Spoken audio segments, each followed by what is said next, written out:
This is Daniel and Revelation by Uriah Smith. Revelation chapter 14, The Three Messages, Part 3. There will also be noticed a logical connection between the messages themselves. Taking our stand just before the first message was introduced, we see the Protestant religious world sadly in need of reformation. Division and confusion reigned among the churches. They were still clinging to many papal errors and superstitions. The power of the gospel was impaired in their hands. To correct these evils, the doctrine of the second coming of Christ was introduced and proclaimed with power. They should have received it and been quickened by it into new life, as they would have been had they received it. Instead of this, they rejected it and suffered the consequences spiritually. Then followed the second message, announcing the result of that rejection and declaring what was not only a fact in itself, but a judicial judgment of God upon them for their recreancy in this respect, namely, that God had departed from them, and they had met with a moral fall. This did not have the effect to arouse them and lead them to correct their errors, as it was sufficient to do had they been willing to be admonished and corrected. And now what follows? The way is open for a still further retrograde movement, for deeper apostasy and still greater evils. The powers of darkness will press forward their work, and if the churches still persist in this course of shunning light and rejecting truth, they will soon find themselves worshiping the beast and receiving his mark. This will be the logical sequence of that course of action which commenced with the rejection of the first message. And now another proclamation is sent forth, announcing in solemn tones that if any man shall do this, he shall drink of the wine of the wrath of God, which is poured out without mixture into the cup of his indignation. That is to say, you rejected the first message and met with a moral fall. Continue to reject truth and disregard the warning sent out, and you will exhaust God's last means of grace, and by meet with a literal destruction for which there will be no remedy. This is as severe a threatening as God can make to be inflicted in this life, and it is the last. A few will heed it and be saved. The multitude will pass on and perish. The proclamation of the third message is the last special religious movement to be made before the Lord appears. For immediately following this, John beholds one like the Son of Man coming upon a great white cloud to reap the harvest of the earth. This can represent nothing else than the second coming of Christ. If therefore the coming of Christ is at the door, the time has come for the proclamation of this message. There are many who claim the name Adventist and who with voice and pen are earnestly teaching that we are in the last days of time and that the coming of Christ is at the door. But when we remind them of this prophecy, they are suddenly at sea, without anchor, chart, or compass. They know not what to do with it. They can see as well as we that if what they are teaching respecting the coming of Christ is true and the Lord is at hand, somewhere, yes, all over the land should be heard the warning notes of this third message. It is now due. And if it is not now going forth, it follows that we are not in the last days, or that this prophecy is a failure, but this they cannot consistently admit. At the same time, they know that they are not giving it, and they do not claim to be giving it. And they can point to none who are giving it, except it be a certain class who profess that that is the very work they are doing. But to admit the claims of this class would be to condemn themselves.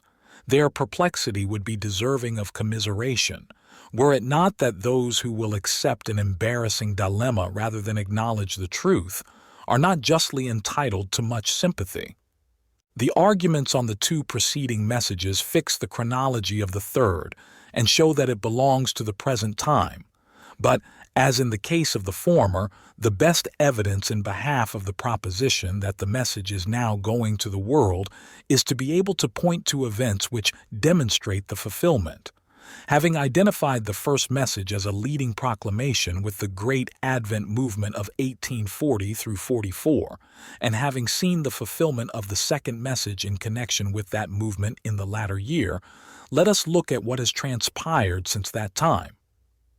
When the time passed in 1844, the whole Adventist body was thrown into more or less confusion. Many gave up the movement entirely. More jumped to the conclusion that the argument on the time was wrong, and immediately went to work to readjust the prophetic periods and set a new time for the Lord to come, a work in which they have continued more or less to the present time, fixing a new date as each one passed by, to the scandal of the Advent movement and the discredit, so far as their limited influence extended, of all prophetical study. A few, searching closely and candidly for the cause of the mistake, were confirmed in their views of the providential character of the Advent movement and the correctness of the argument on the time, but saw that a mistake had been made on the subject of the sanctuary, by which the disappointment could be explained.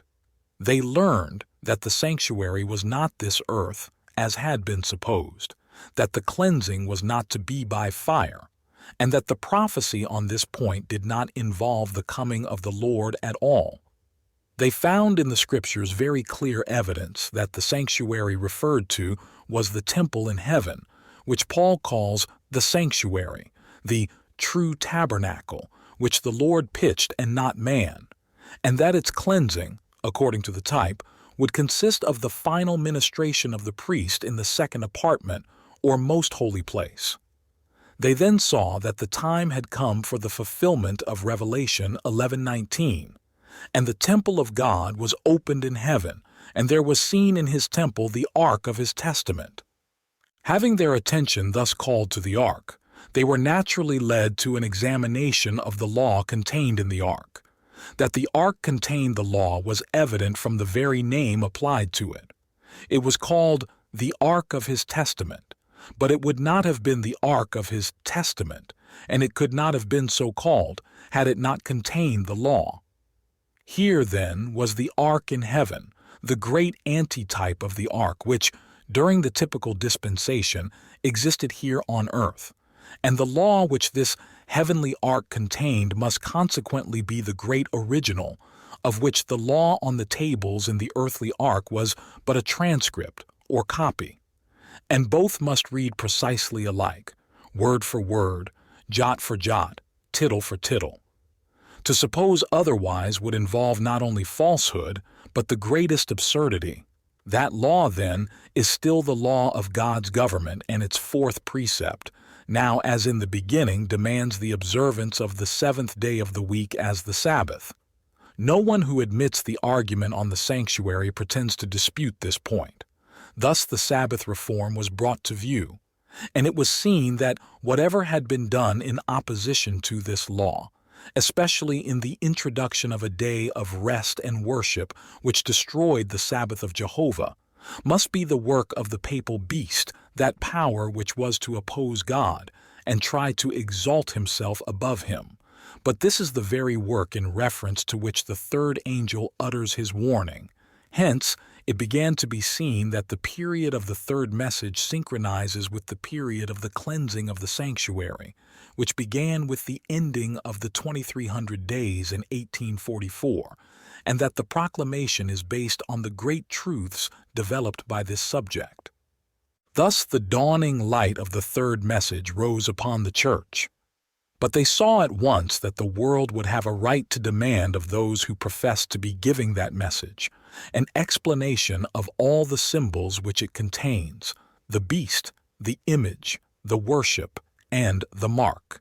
Hence, these points were made subjects of special study. The testimony of the Scriptures was found to be clear and abundant, and it did not take a great while to formulate from the truths revealed definite statements and propositions in explanation of all these points. The argument showing what constitutes the beast, the image, and the mark has already been given in chapter 13, and it has been shown that the two-horned beast, which erects the image and enforces the mark, is our own country now in mid-career, and hastening forward to perform the very work assigned it in the prophecy. It is this work, and these agents, against which the third message utters its warning, which is still further proof that this message is now in order and shows the most conclusive harmony in all these prophecies. The arguments we need not here repeat. It will be sufficient to recapitulate the points established. 1. The beast is the Roman Catholic power. 2. The mark of the beast is that institution which this power has set up as proof of its authority to legislate for the Church and command the consciences of men under sin. It consists in a change of the law of God, by which the signature of royalty is taken from the law, the seventh-day Sabbath, the great memorial of Jehovah's creative work, is torn from its place in the Decalogue, and a false and counterfeit Sabbath, the first day of the week, is set up in its stead. 3. The image of the beast is some ecclesiastical combination which will resemble the beast in being clothed with power to enforce its decrees with the pains and penalties of the civil law. 4. The two-horned beast, by which the image, after being made by the people, is given power to speak and act, is the United States, and all but the final steps toward the formation of the image are already seen. 5. The two-horned beast enforces the mark of the beast, that is, he establishes by law the observance of the first day of the week, or Sunday Sabbath. What is being done in this direction has already been noticed. The movement is urged on by individuals, by organized Sabbath committees, by politicians, indirectly by the infidel element, by the National Reform Association, by the American Sabbath, Sunday Union, by the WCTU, and by the Christian Endeavors with their good citizenship leagues, etc. But the people are not to be left to act in the dark in this matter. The third message utters a solemn protest against all this evil. It exposes the work of the beast, shows the nature of its opposition to the law of God, warns the people against compliance with its demands, and points out to all the way of truth. This naturally excites opposition, and the Church is led so much the more to seek the aid of human authority in behalf of its dogmas as they are shown to lack the divine. In the interests of these messages, the publication of a paper called the Advent Review and Sabbath Herald was commenced in 1850, which has continued to the present time, circulating in every state and territory of the Union and in many foreign countries. The Signs of the Times, published weekly in Oakland, Cal, has attained a still larger circulation. The American Sentinel, published in New York, devoted more especially to the subject of religious liberty, discussed in previous pages of this book, has a large and growing subscription list. The Present Truth, published in London, England, and the Bible Echo, and the Southern Sentinel in Melbourne, Australia, are devoted to the advocacy of the same views. The South African Sentinel has recently been started in Cape Town, South Africa. Other periodicals have been established in different places and in different languages, to the number of 19. Besides the central publishing house at Battle Creek, Mitch, with a branch office in Atlanta, GA, publishing houses have been established in Oakland, Cal, with branch offices in New York City and Kansas City, London, England, Christiania, Norway, Melbourne, Australia, Cape Town, South Africa, Hamburg, Germany, Basel, Switzerland, Toronto, Canada, and Chicago, Illinois. The catalog of books comprises a long list from the penny tract to the $3 volume, and the total number of pages issued up to January 1, 1897 was over 1,000 million. The list comprises books and papers in 31 different languages. 36 conferences have been organized in the American Union, Europe, New Zealand, Australia, and South Africa. In all these conferences, tract and missionary societies are organized.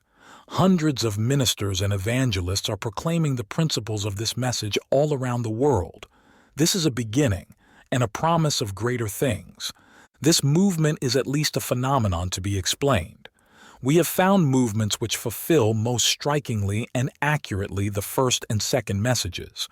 Here is another which now challenges the attention of the world as a fulfillment of the third. It claims to be a fulfillment and asks the world to examine the credentials on which it bases its right to such a claim. Let us look at them. 1. The third angel followed them. So this movement follows the two previously mentioned.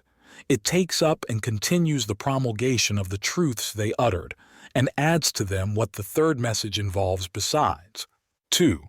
The third message is characterized as a warning against the beast. So this movement holds prominent among its themes an explanation of this symbol, telling the people what it is, and exposing its blasphemous claims and works. 3. The third message warns all against worshiping the beast. So this movement explains how this beast power has brought into Christendom certain institutions which antagonize the requirements of the Most High, and shows that if we yield to these, we worship this power. Know ye not, says Paul, that to whom ye yield yourselves servants to obey, his servants ye are to whom ye obey. Romans 6:16. 4. The third message warns all against receiving the mark of the beast. So this movement makes it the burden of its work to show what the mark of the beast is, and to warn against its reception. It is the more solicitous to do this, because this anti-Christian power has worked so cunningly that the majority are deceived into making unconscious concessions to its authority. It is shown that the mark of the beast is an institution which has been arrayed in Christian garb and insidiously introduced into the Christian church in such a way as to nullify the authority of Jehovah and enthrone that of the beast. Stripped of all disguises, it is simply setting up a counterfeit Sabbath of its own on the first day of the week, in place of the Sabbath of the Lord on the seventh day, a usurpation which the great God cannot tolerate, and from which the remnant church must fully clear itself before it will be prepared for the coming of Christ. Hence the urgent warning, let no man worship the beast or receive his mark. 5. The third message has something to say against the worship of the image of the beast.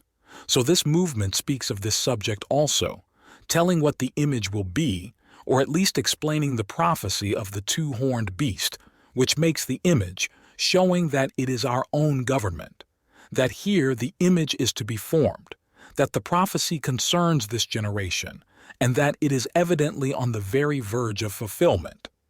There is no religious enterprise going forward in the land except this by the Seventh-day Adventists, which claims to be a fulfillment of the third angel's message, no other which holds forth, as its prominent themes, the very subjects of which this message is composed. What shall we do with these things? Is this the fulfillment? It must so stand unless its claims can be disproved, unless it can be shown that the first and second messages have not been heard, that the positions taken in reference to the beast, image, mark, and worship are not correct, and that all the prophecies and signs and evidences which show that the coming of Christ is near, and consequently that this message is due, can be wholly set aside. But this the intelligent Bible student will hardly undertake. The result of the proclamation, as declared in verse 12, still further proves the correctness of the positions here taken. It brings out a company of whom it can be said, "Here are they that keep the commandments of God and the faith of Jesus." In the very heart of Christendom this work is done, and those who receive the message are rendered peculiar by their practice in reference to the commandments of God. What difference is there in practice, and what only difference among Christians in this respect?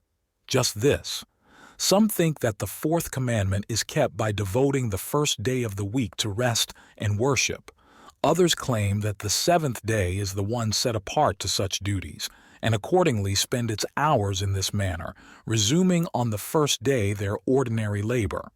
No plainer line of demarcation could be drawn between two classes. The time which one class regard as sacred and devote to religious uses, The other look upon as only secular and devote to ordinary labor.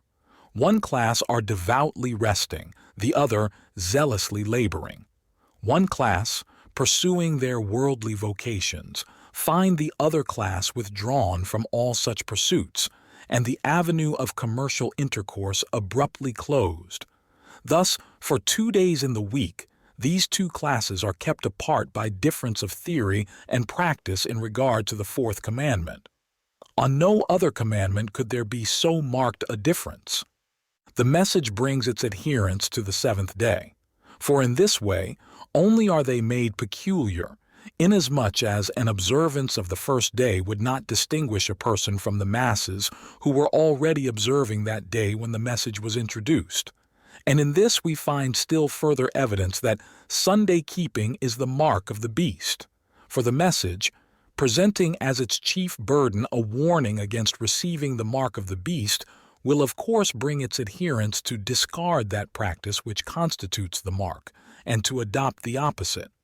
It does lead them to discard the observance of the first day of the week, and adopt that of the seventh day.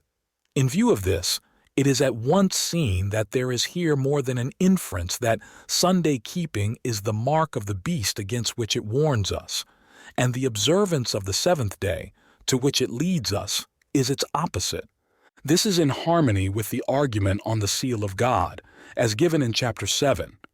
It was there shown that sign, seal, mark, and token are synonymous terms, and that God takes his Sabbath to be his sign, mark, or seal in reference to his people. Thus God has a seal or mark, which is his Sabbath. The beast also has a seal or mark, which is his Sabbath.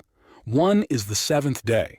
The other is just as far removed from it as possible, even to the other extremity of the week, namely, the first day. Christendom will at last be divided into just two classes, to wit, those who are sealed with the seal of the living God, that is, have his mark or keep his Sabbath, and those who are sealed with the seal of the beast, that is, have his mark or keep his Sabbath. In reference to this issue, the third angel's message both enlightens and warns us, as so much importance, according to this argument, attaches to the seventh day. The reader may ask for some evidence that a person cannot be said to keep the commandments of God unless he does keep the seventh day. This would involve a discussion of the whole Sabbath question, which it is not the province of this work to give. Though it may be proper to present here, as this much perhaps is called for in this connection, the leading facts connected with the Sabbath institution, facts which are fully sustained in the works referred to in note below. 1. The Sabbath was instituted in the beginning, at the conclusion of the first week of time. Genesis 2, 1 and 2. 2. It was the seventh day of that week and was based on facts which are inseparably connected with its very name and existence, facts which never can become untrue and never can be changed. God's resting on the seventh day made it his rest day, or the Sabbath, rest of the Lord, and it can never cease to be his rest day, as that fact never can be changed.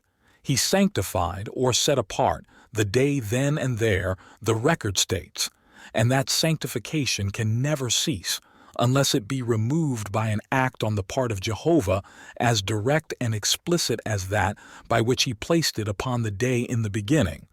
No one claims that this has ever been done, and he could not prove it if he did so claim. 3.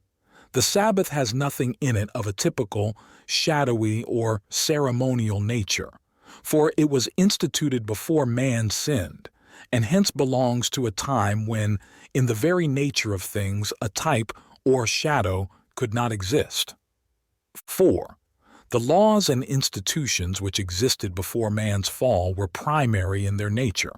They grew out of the relation between God and man, and were such as would always have remained if man never had sinned and were not affected by his sin. In other words, they were, in the very nature of things, immutable and eternal.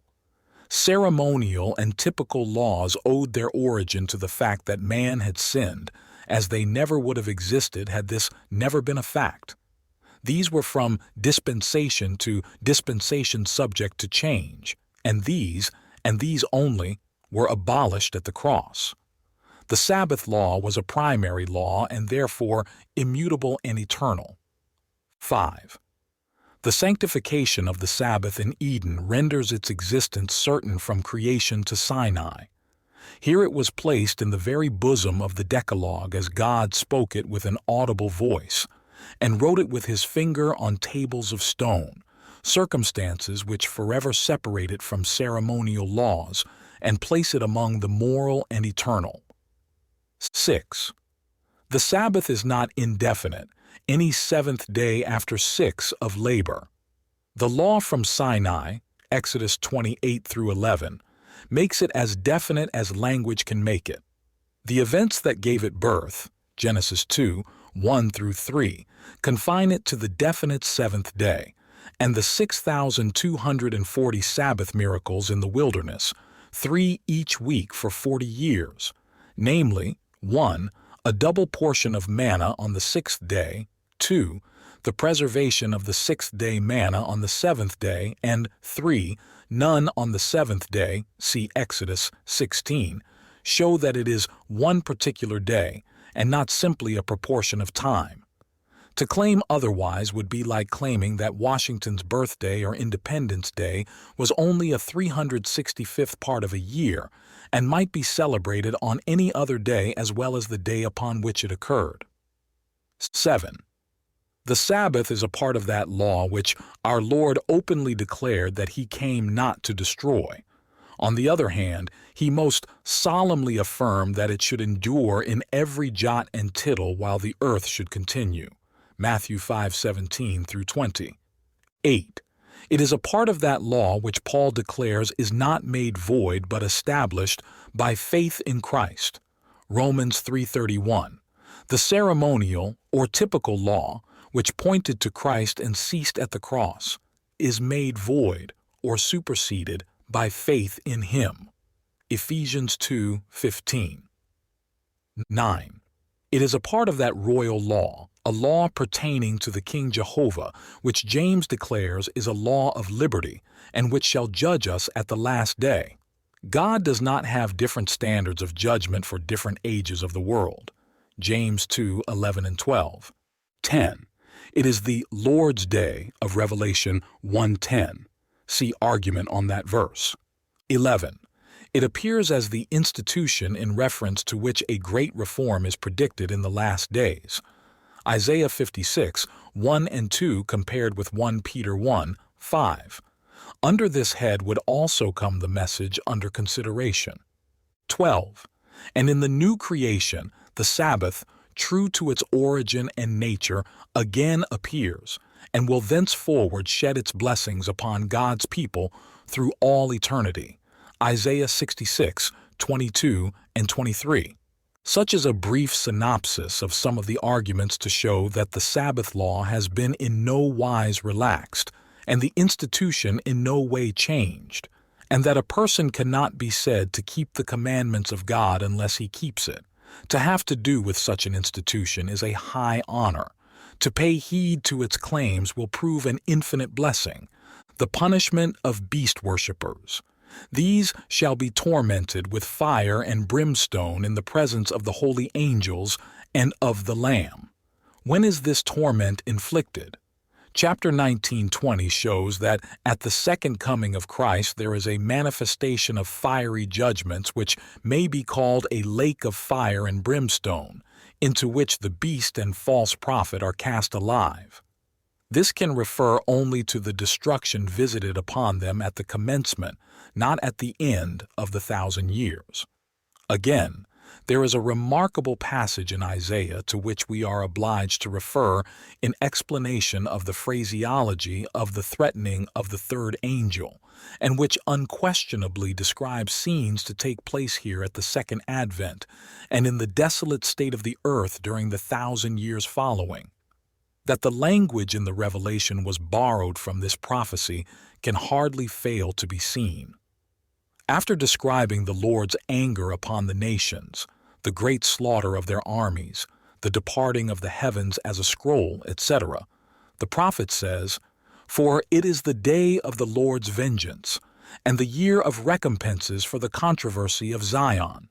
And the streams thereof shall be turned into pitch, and the dust thereof into brimstone, and the land thereof shall become burning pitch. It shall not be quenched night nor day. The smoke thereof shall go up forever. From generation to generation it shall lie waste. None shall pass through it forever and ever." Isaiah 34, 8 through 10. And since it is expressly revealed that there is to be a lake of fire in which all sinners perish at the end of the 1,000 years, we can only conclude that the destruction of the living wicked at the commencement of this period and the final doom of all the ungodly at its close are very similar. Duration of the punishment. The expression forever and ever cannot here denote eternity. This is evident from the fact that this punishment is inflicted on this earth, where time is measured by day and night. This is further shown from the passage in Isaiah already referred to, if that is, as above suggested, the language from which this is borrowed, and applies to the same time that language is spoken of the land of Idumea. But whether it be taken to mean literally the land of Edom, south and east of Judea, or to represent, as it doubtless does, this whole earth at the time when the Lord Jesus shall be revealed from heaven in flaming fire, and the year of recompenses for the controversy of Zion comes, in either case, the scene must eventually terminate. For this earth is finally to be made new, cleansed of every stain of sin, every vestige of suffering and decay, and to become the habitation of righteousness and joy throughout eternal ages. The word aion here translated forever, Shrevelius in his Greek lexicon defines thus: an age, a long period of time, indefinite duration, time whether longer or shorter. For a discussion of the meaning of this term, see the work entitled Here and Hereafter. Review and Herald Office, Battle Creek, Michigan. The period of the third message is a time of patience with the people of God. Paul and James both give us instruction on this point. Hebrews 10:36, James 5, 7, and 8. Meanwhile, this waiting company are keeping the commandments of God, the 10 Commandments and the faith of Jesus, all the teachings of Christ and his apostles as contained in the New Testament. The true Sabbath, as given in the Decalogue, is thus brought out in vivid contrast with the counterfeit Sabbath, the mark of the beast, which finally distinguishes those who reject the third message as already set forth. Verse 13. And I heard a voice from heaven saying unto me, Write, Blessed are the dead which die in the Lord from henceforth. Yea, saith the Spirit, that they may rest from their labors, and their works do follow them. 14. And I looked, and behold a white cloud, and upon the cloud one sat like unto the Son of Man, having on his head a golden crown, and in his hand a sharp sickle. 15. And another angel came out of the temple, crying with a loud voice to him that sat on the cloud, Thrust in thy sickle, and reap. For the time is come for thee to reap, for the harvest of the earth is ripe. 16. And he that sat on the cloud thrust in his sickle on the earth, and the earth was reaped. A solemn crisis. Events grow solemn as we near the end. It is this fact which gives to the third angel's message, now going forth, its unusual degree of solemnity and importance. It is the last warning to go forth prior to the coming of the Son of Man, here represented as seated upon a white cloud, a crown upon his head, and a sickle in his hand, to reap the harvest of the earth. We are fast passing over a line of prophecy which culminates in the revelation of the Lord Jesus from heaven in flaming fire, to take vengeance on his foes, and to reward his saints. Not only so, but we have come so near its accomplishment that the very next link in the chain is this crowning and momentous event. And time never rolls back. as the river does not flinch and fly as it approaches the precipice, but bears all floating bodies over with resistless power, and as the seasons never reverse their course, but summer follows in the path of the budding fig tree, and winter treads close upon the falling leaf. So we are borne onward and onward, whether we will or not, whether prepared or not, to the unavoidable and irreversible crisis. Ah, how little dream the proud professor and the careless sinner of the doom that is impending, and how hard for even those who know and profess the truth to realize it as it is. A blessing promised. John is commanded by a voice from heaven to write, "Blessed are the dead which die in the Lord from henceforth." And the response of the Spirit is, "Yea, that they may rest from their labors, and their works do follow them." From henceforth must signify from some particular point of time. What point? Evidently from the commencement of the message in connection with which this is spoken. But why are those who die after this point of time blessed? There must be some special reason for pronouncing this benediction upon them. Is it not because they escape the time of fearful peril which the saints are to encounter as they close their pilgrimage? And while they are thus blessed in common with all the righteous dead, they have an advantage over them, in being, doubtless, that company spoken of in Daniel 12:2, who are raised to everlasting life at the standing up of Michael. Thus, escaping the perils through which the rest of the 144,000 pass, they rise and share with them in their final triumph here, and occupy with them their preeminent place in the kingdom. 2. In this way we understand, their works follow them. These works are held in remembrance, to be rewarded at the judgment, and the persons receive the same recompense that they would have had they lived and faithfully endured all the perils of the time of trouble. It will be noticed that, in this line of prophecy, 3 angels precede the Son of Man on the white cloud, and 3 are introduced after that symbol. The opinion has already been expressed that literal angels are engaged in the scenes here described. The first 3 have charge of the 3 special messages and may also symbolize a body of religious teachers. The message of the 4th angel is evidently to be uttered after the Son of Man, having finished his priestly work, takes his seat upon the white cloud, but before he appears in the clouds of heaven. As the language is addressed to him who is seated upon the white cloud, having in his hand a sharp sickle ready to reap, it must denote a message of prayer on the part of the church, after their work for the world is done and probation has ceased, and nothing remains but for the Lord to appear and take his people to himself. It is doubtless the day and night cry spoken of by our Lord in Luke 18:7 and 8 in connection with the coming of the Son of Man. And this prayer will be answered. The elect will be avenged. For does not the parable read, "And shall not God avenge his own elect, which cry day and night unto him? He that is seated upon the cloud will thrust in his sickle, and the saints, under the figure of the wheat of the earth, will be gathered into the heavenly garner." The wheat garnered. "And he that sat on the cloud," says the prophecy, "thrust in his sickle on the earth, and the earth was reaped." By this language we are carried down past the second advent, with its accompanying scenes of destruction to the wicked and salvation to the righteous. Beyond these scenes, we must therefore look for the application of the following verses. Verse 17. "And another angel came out of the temple which is in heaven, he also having a sharp sickle."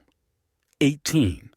"And another angel came out from the altar which had power over fire, and cried with a loud cry to him that had the sharp sickle, saying, Thrust in thy sharp sickle, and gather the clusters of the vine of the earth, for her grapes are fully ripe." 19. "And the angel thrust in his sickle into the earth, and gathered the vine of the earth, and cast it into the great winepress of the wrath of God." 20.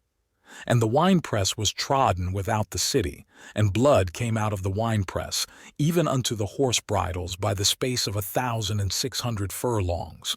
The winepress of God's wrath. The last two angels have to do with the wicked, most fitly represented by the bloated and purple clusters of the vine of the earth. May it not be that the closing doom of that class at the end of the 1,000 years is here presented, the prophecy thus making a final disposition of both the righteous and the wicked. The righteous clothed with immortality and safely established in the kingdom, the wicked perishing around the city at the time of its ultimate location upon the earth. This can hardly be applied at the time of the second advent, for events are here given in chronological order, and the destruction of the wicked would be contemporaneous with the gathering of the righteous. Again, the living wicked at Christ's coming drink of the cup of his indignation. But this passage brings to view the time when they perish in the winepress of his wrath, which is said to be trodden without the city, answering completely to the description of Revelation 20:9. And this latter expression would more naturally denote their complete and final destruction. The angel comes out of the temple, where the records are kept and the punishment is determined. The other angel has power over fire. This may have some connection with the fact that fire is the element by which the wicked are at last to be destroyed, although, to carry out the figure, the wicked, having been likened to the clusters of the vine of the earth, are said to be cast into the great winepress, which is trodden without the city, and blood comes out of the winepress, even to the horses' bridles. We know that the wicked are doomed to be swallowed up at last in a flood of all-devouring flame descending from God out of heaven, but what preceding slaughter may take place among the doomed host, we know not. It is not improbable that this language will be literally fulfilled.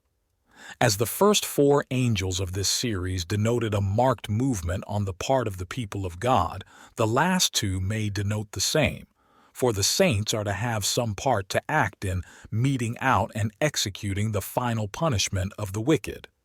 1 Corinthians 6:2, Psalms 149:9, the saints triumphant. Thus closes this chain of prophecy, closes as others close, with the complete triumph of God and Christ over all their foes, and with the glorious salvation that awaits the faithful followers of the Prince of Life forever secured. Thanks for watching.